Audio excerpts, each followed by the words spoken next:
person as well as over Zoom. Man, all my nerves just hit me right now, but my name is Jensen Lamira, and today I will be defending my capstone on the inferior alveolar nerve block using a mixed reality haptic trainer. If you guys have any questions, please save them until the end of this presentation, or shoot me an email. First, I would like to introduce and acknowledge my capstone committee. Here we have Dr. Thomas Brady, who's a part of the School of Dental Medicine. He is my capstone mentor. He's shared so much dental knowledge with me. He has really pushed me out of my comfort zone so that I can stand here confidently today and present this topic to you guys. Here we have Dr. Kaylee Gore, who is part of MHA faculty. He is my capstone chair. He's provided also a lot of encouragement and support as well as academic advising. And we have Charlotte Wilson, who is an MHA alum. She is currently teaching at Tulane University. She's my third committee member. And she didn't let this idea just stay an idea. Without her, this project wouldn't exist. And there's me, the one that had the awesome opportunity to progress this project. Next, I would like to acknowledge Noah Lepic and Luis De La Rosa as my honorary committee. Noah has taught me to become an animator and taught me everything that I know about Odessa Maya. He 3D modeled all of our models for our simulator. And Luis, she is a dental hygienist and co-score director at the School of Dental Medicine. She's super quick with emails, such an amazing woman, and with her we were able to test this project on dental students. I would like to acknowledge all of MHA, from faculty, staff, all the students, the current alumni. You guys have just been super supportive and encouraging and kind. And I really appreciate Jennifer for answering all my crazy questions and all of her support. And I'm very grateful for Dr. Salcedo as well for giving me a one-on-one capstone workshop, for making this material from good to a whole lot better. And I really appreciate Inworks for their patience with me and 3D printing our IA simulator, and the School of Dental Medicine for allowing me to walk through their doors. And the attitude that the students had with this project and myself has just been amazing. And lastly, Touch of Life Technologies for allowing us the data set for the visible human male to be a part of this simulator. This brings us to the question, what is an inferior alveolar nerve block? This IA nerve block is a commonly used oral local anesthetic to help ease the pain for invasive oral procedures that may cause pain to the ipsilateral hemimandible as well as the teeth itself. And the IA nerve provides sensory innervation to the mucosa, the skin of the lower lip, the chin, the mandibular teeth, and the labial gingiva, and provides motor innervation via nerve mylohyoid to mylohyoid and anterior digastric muscle. So I just threw a whole lot of anatomy at you all, and this is the front-facing or anterior view of the mandible.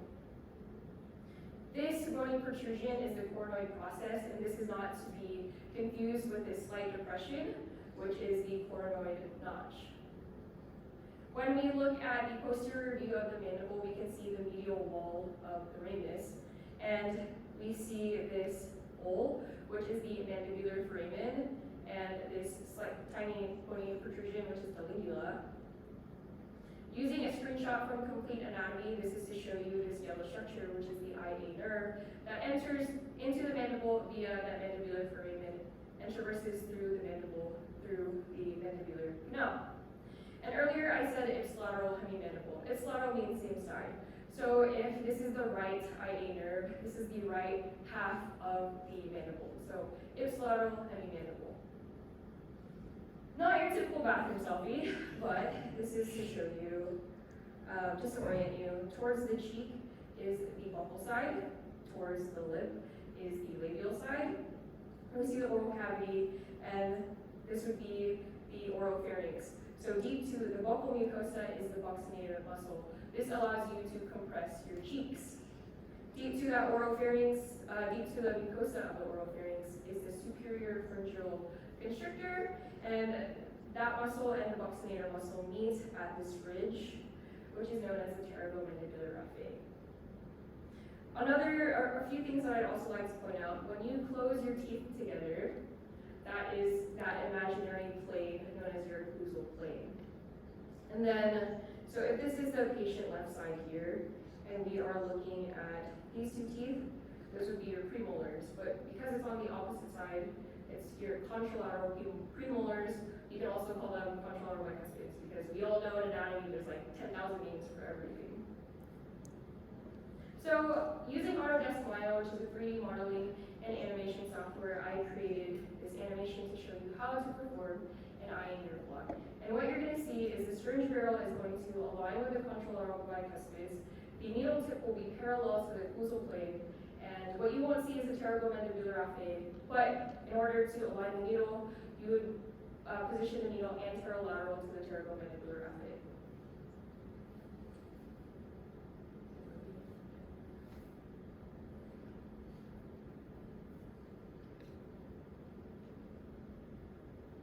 Blue arrow, contralateral bicuspid, that would be where the occlusal plane is. And then as far as injection, you go about 2/3 of a long needle into the tissue, aspirate the syringe just to make sure you didn't puncture a blood vessel, retract about halfway, and then aspirate the syringe again so you didn't puncture a blood vessel or lacerate the blood vessel. And then you deliver the anesthetic. The anesthetic is represented by these particles that would traverse through the mandibular foramen and through the canal to target the IA nerve, which is highlighted here in these colorful triangles. So, as you can see, I was able to explain that to you all in less than a few minutes. It seems pretty simple, and I'm not a dental student myself, so what's the problem? There you go. According to literature, the IA nerve block has caused a significant source of stress to dentists, and since 1994 has had the highest failure rate in comparison to the types of oral local anesthesia. And there was an article, or a review, that was published in 2014, a whole 2 decades later, trying to see why this IA nerve block still has the highest failure rate. And they wanted to see if it was because of anatomical variation or if it was because of technique. And it turns out it's because of technique.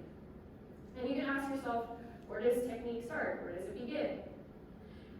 An article published in 2019 was talking about how student-to-student practice is actually the most common method of teaching oral local anesthesia.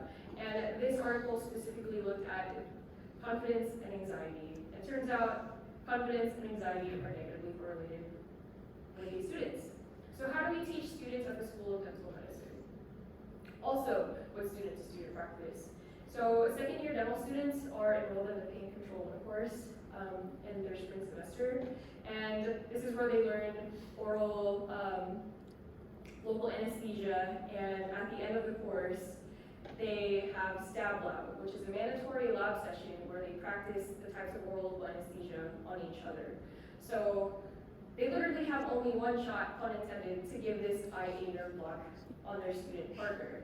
They do have the option to practice outside of the stab lab. However, that's really up to their convenience and their schedule. So many of these students, if not all, go into stab lab having never injected a human being until they have injected their student partner. But there are current solutions out there in the world, and in 2016 there was a dental simulator app that was created, and the University of Pristina in Kosovo looked at this app. So how it works is you wear a virtual reality headset that projects a patient model off of an image target as well as a virtual syringe.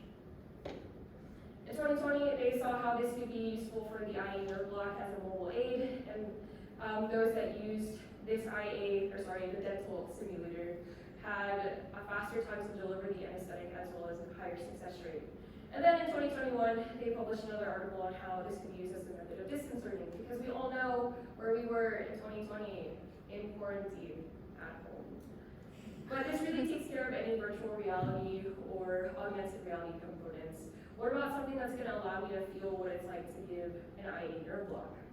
With a Google search, I found this mannequin, and as you can see, it costs about $2,500. Pretty expensive. It kind of works like Operation, the board game. There wasn't too much description about this mannequin, and I tried looking up research articles. Maybe I wasn't looking hard enough, or I just really didn't see.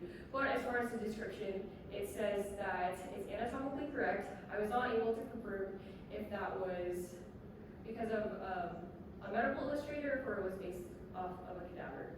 But regardless, I don't believe this is feasible for every dental student to purchase on their their own. I'm trying to get into dental school myself, and at the end of the day, I think I'm going to save my investment so that I can pay for my rent. But just because something works doesn't mean that it can't be improved. So we made our own IA simulator. And our IA simulator is based off of the visible human male cadaver from Touch of Life Technologies. It also has a mixed reality component that allows you to see underlying neurovasculature based off of an app that I created. That blue arrow is pointing to the IA nerve. This IA simulator also has haptic feedback, so the student is able to feel what it's like to give this injection. The app was created to be both compatible with iOS and Android. The dental simulator app that's currently out there right now is only available for Android. And in total, this project costs roughly less than $250 in all. This brings us to our hypothesis that self-reported confidence and anesthetic success will improve after using our IA simulator. So next, I'm going to tell you guys how this was made and the protocol that we used to test this model. This is a screenshot of a view of Autodesk Maya. That's the 3D modeling and animation software, and Noah, with his awesome skills, created our model. Here you can see the base that supports the mandible and the rest of the oral tissues. And it's not including all of the oral cavity, but you can see that the mandible was smoothed out, the oropharynx was also modeled, and the pterygomandibular raphe is connected to the buccinator as well as the tongue was smoothed out. And then with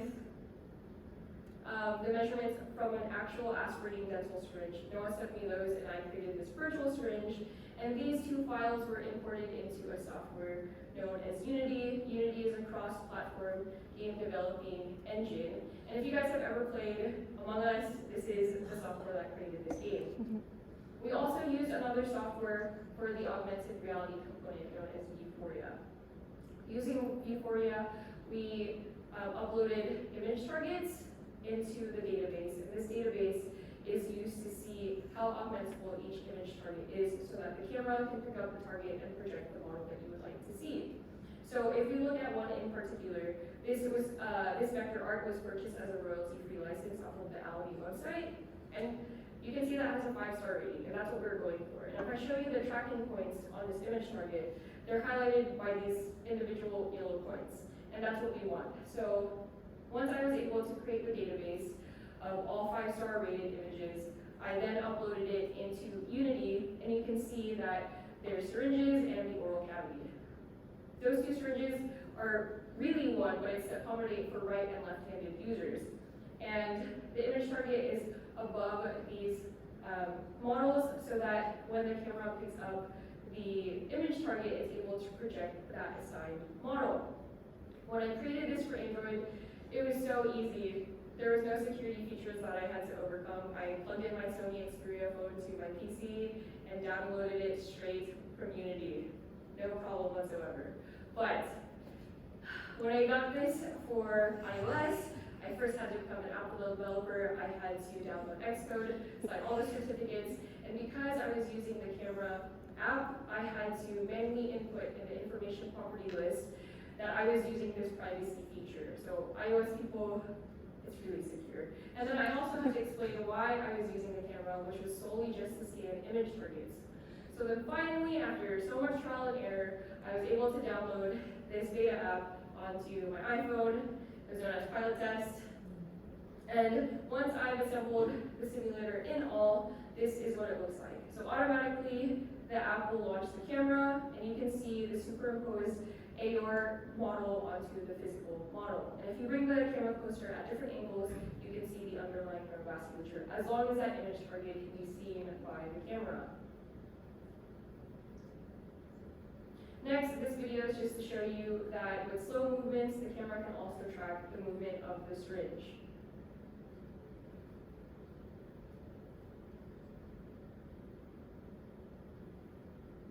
And this last video is just to show you all the parts working simultaneously together.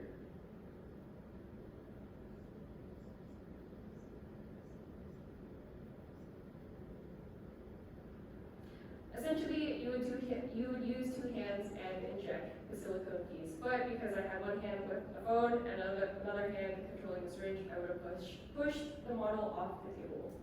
So who were the lucky students that got to use both hands and use this model? We sought out second-year dental students that were enrolled in the Pain Control 1 course that had absolutely no experience with local anesthesia. Each student participant was given informed consent before any participation, and this was approved by COMERB. Our protocol number is listed on this slide.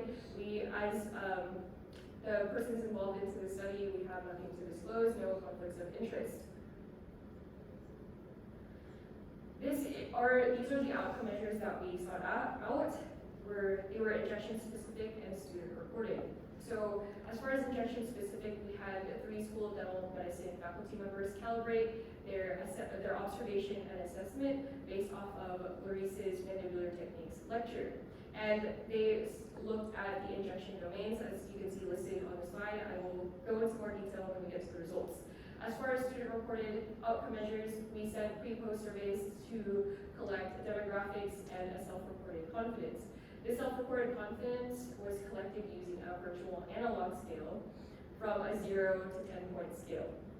So 0 having absolutely no confidence, and 10 having confidence without any doubt.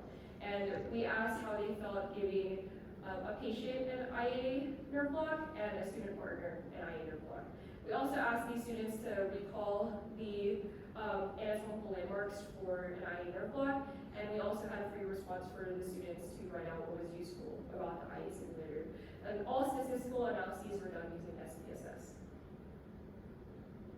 So the protocol was initially a randomized trial, but due to the schedule of the dental students, it became non-randomized, and how we collected or gathered students was we sent an email asking for the first 20 students who wanted to practice with the IA simulator before Stab Lab. And we got 20 out of those 20 students. We sent another email asking for another 20 students to participate with the IA simulator after Stab Lab, and we only had 19. And reminder, Stab Lab is that mandatory lab session at the end of the Pain Control 1 course. I created pre-post surveys using Qualtrics, and as well as the injection accuracy form so that the faculty member can record and assess the injection domains. This is just to show you the method that I used to collect the data. So using Qualtrics, I was able to distribute these QR codes. I printed this slip in particular. I put the unique ID, and this was specific to Group A.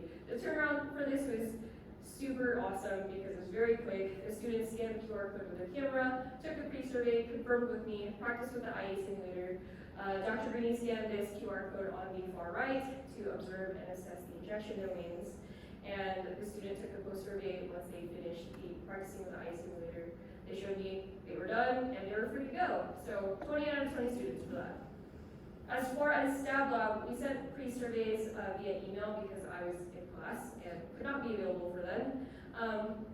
So I sent the unique ID, the link to the pre-survey, and I also reminded the students to see the 3 faculty member that was a part of this study recording the injection domains.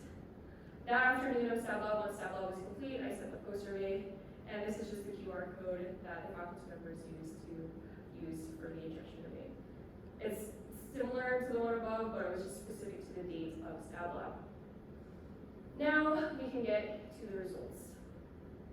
This table is just to show you the baseline demographics as well as the confidence. I will not be going through the entire table, but as you can see, we had a total of 39 student participants with a mean age of 26 years.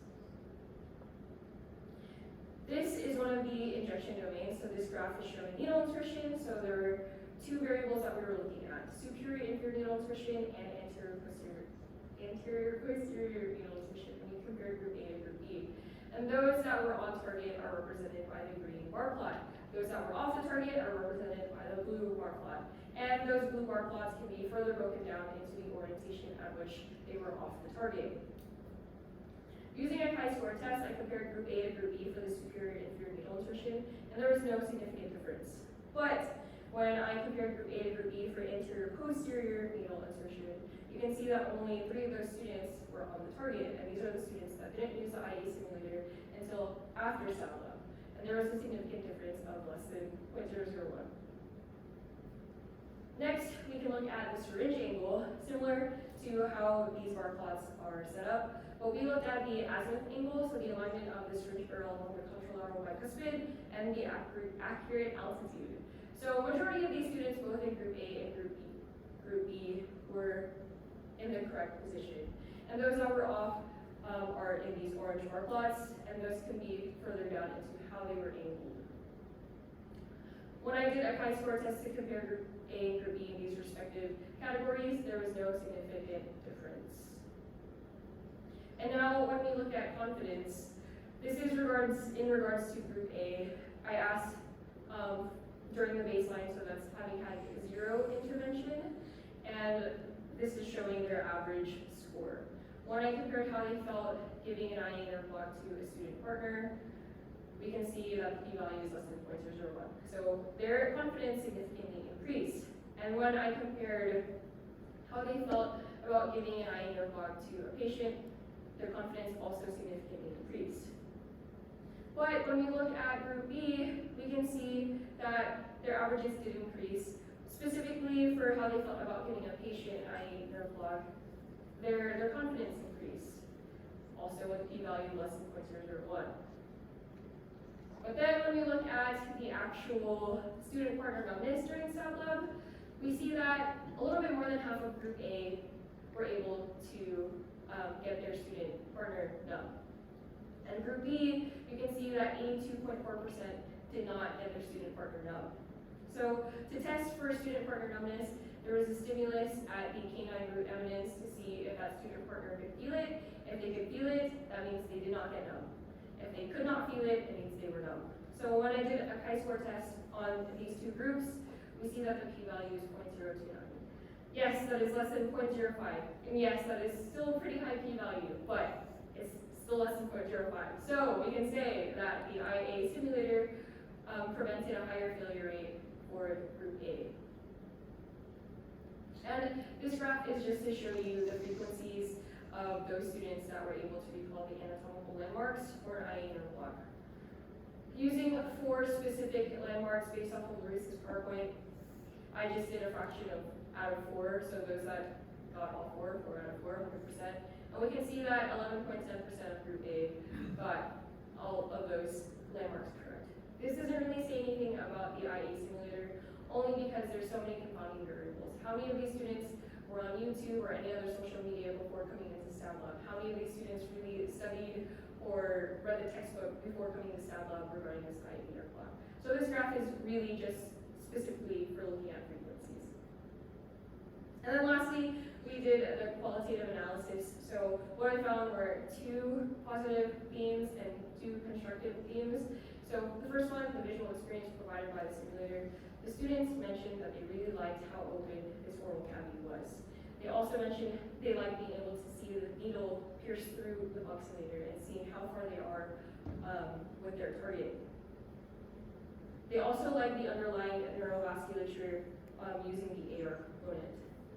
And they also mentioned that the haptic feedback provided by the simulator was very helpful for them because they have never stabbed a human being. So having those anatomical landmarks were really helpful for these students.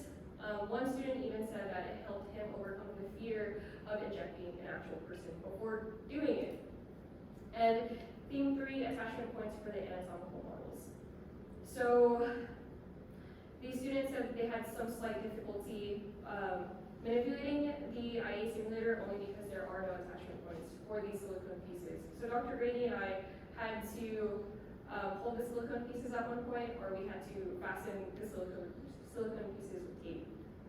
And as far as increased time with the AR component, a lot of these students mentioned that they wanted more time with the AR component because they were on a time constraint. What I did was I showed them how the AR component worked, showed them the underlying vasculature to local purpose, but instead of using their whole time to familiarize themselves with the app, they went ahead and practiced with the haptic portion, which I think is great because if you only have so little time and this was the only session, I think it was okay to put aside the AR component. So in conclusion, we were able to reject our null hypothesis and that student confidence did increase and we were able to achieve a higher success rate than those that didn't. Further investigation is still necessary because this app is still in beta version. It's not yet published on the Google Play Store or the iTunes Store. There are still a lot of components that I'd like to add, such as a menu and options, the animation, a quiz. Hopefully someone will pick this up and learn C#, the coding program, so that they can be able to give really a lot quicker feedback to see how far off the student is from the actual target. The tissue density for this project it doesn't resemble human flesh, it is silicone. So how do we get something close to human flesh? I don't know, we're gonna have to try out more materials. So as you can see on the right of this slide, these are 3D casts that I poured Knox gelatin in, and the way that I cooked this gelatin was considered ballistic, but it's not true ballistic gel. And when I asked the dental students how this felt in compared to the silicone, they said it was a little bit too soft. So we're still trying to figure out the right density to resemble human flesh. We'd also like to add silver nanoparticles so we could have some kind of electrical current, so we can have something like the operation board game. If I hit the wrong muscle, it'll buzz at me. If I hit the right muscle, it'll light up, something like that. And as you can see, this one rolls in 3 pieces. We would like something that would be all in one solid piece. But this project has so much potential, and as of right now, this is what we have. So that concludes my presentation. If you guys have any questions, please feel free to ask, put it in the Zoom chat, or just ask on Zoom. Thank you.